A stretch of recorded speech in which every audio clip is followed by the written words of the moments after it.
Well, and you're now employed or have been employed? Yes, I am currently employed and very successfully and very happily employed in medical research at City of Hope and have been so for the last 25 years. Do you know what kind of background your opponent comes out of? By way of occupation? Yes, it comes out of a business background, educated at Westmont College, where I believe his degree was in psychology.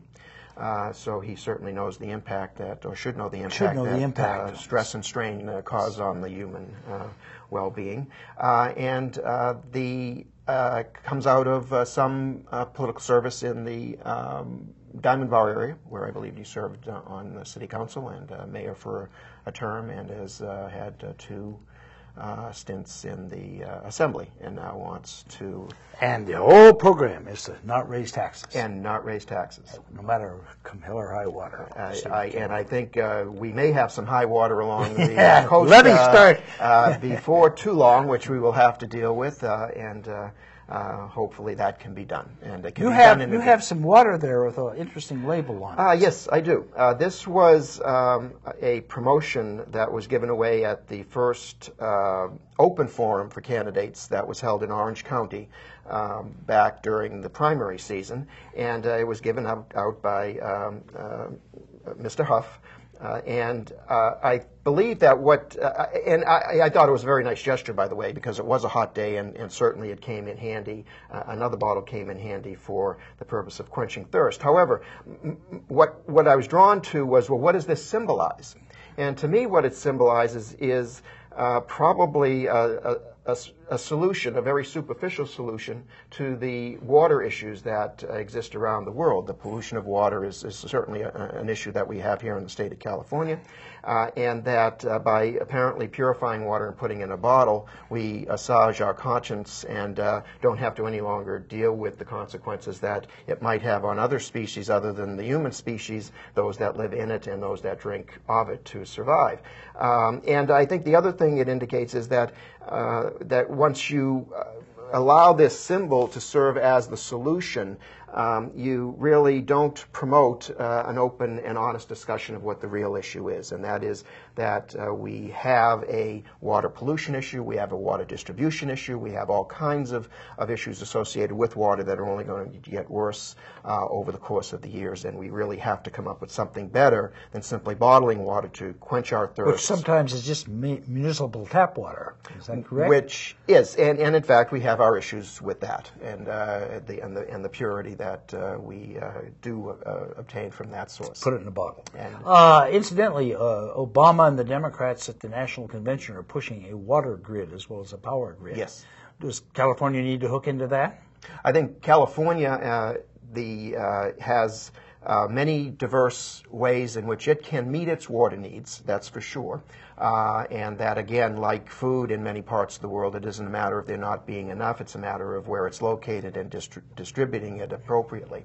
I think that we should consider that, as with all utilities and public services that are shared in common and are shared needs.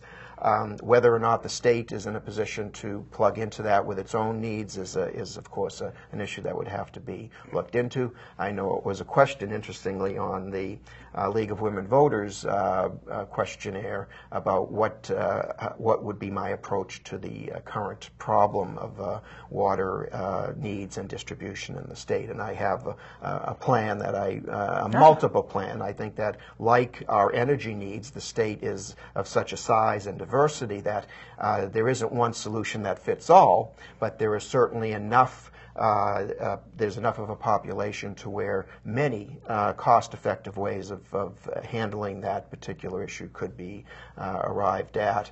And from desalinization along our coastline of thousands of miles, and of course controlled usage in those areas where water importation is required, as well as controlled growth in those same areas. Reclamation, of course, is one that really requires more of, I think, a commitment on the part of elected officials to sell the idea of reclamation, because there is no good reason why all of the water that is imported for thousands of miles and through thousands of miles of canals only to go out to the sea, because we refuse to drink like reclaimed and purified water that might be able to be obtained from that. So I think the state in its diversity offers many opportunities to address the issue, and if excess exists, obviously we would want to share that. Yeah, I'm not sure about the excess either. Does your opponent have anything remotely like a plan?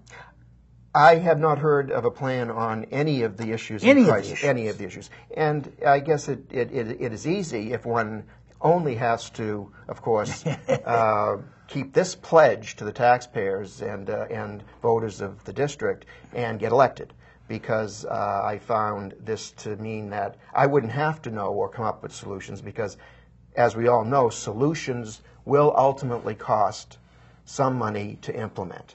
How that is done, there are a myriad of ways in which that can be equitably done and fairly done, and yet, again, if it is at all hinting at a tax, Bob Huff, of course, will vote against it. Therefore, many of the solutions that I might propose, that other reasonable people might propose to the many problems that the state has during this period of restructuring and rebuilding, would not would not come under any kind of approval of. Because it will cost. Because it will cost some. We're also likely to have too much water if the levees up in the area start breaking down. That's correct. Our infrastructure is in overall bad shape. That's correct. And I think that in general, what I like to do is reference what used to be a commonly held position among elected officials of both parties, and that is that there is a common good that stands above the selfish and personal goods and profit of individuals. And I think that we have lost that. I think we have lost that need or sense of having to serve the common good above the individual good. And that if we, as a collective body of elected officials, return to putting that as the standard that we gauge our actions by, that I think there is the possibility that we could, in fact, move this state into solutions that are equitably distribute the cost of those services across the board. And I think you and I and many Californians, certainly most of our senior citizens who have been long-term residents, remember the days when it was the California education system and its economic infrastructure that was built and put in place. It was the big engine of the state. Under Democratic leadership over 50 years ago, when even Republicans, had a sense of the common good that was served by those programs. As you mentioned, the infrastructure has not been serviced, has deteriorated, and in that deterioration, the public is put at greater risk of major problems in all areas across the state, from transportation to water management. Why did this change occur in the Republican Party in California, and perhaps nationwide too? What happened? Why did they lose that sense? I can't tell you, except that in my own experience, in my own trying to follow the course of California history, it seems that we moved again away from a sense of community to more of a sense of watch out for my back, and not necessarily have that sense of wanting to help one's neighbor because they were, again, one's neighbor. And I think that there were periods in our history where self-interests, both in the political arena and in the economic arena for sure, took precedence over any sense of community responsibility. So I think that that, to me, is one of the perhaps major threats to community building that we might share as Democrats, or as Democrats might share with reasonable and responsible Republicans,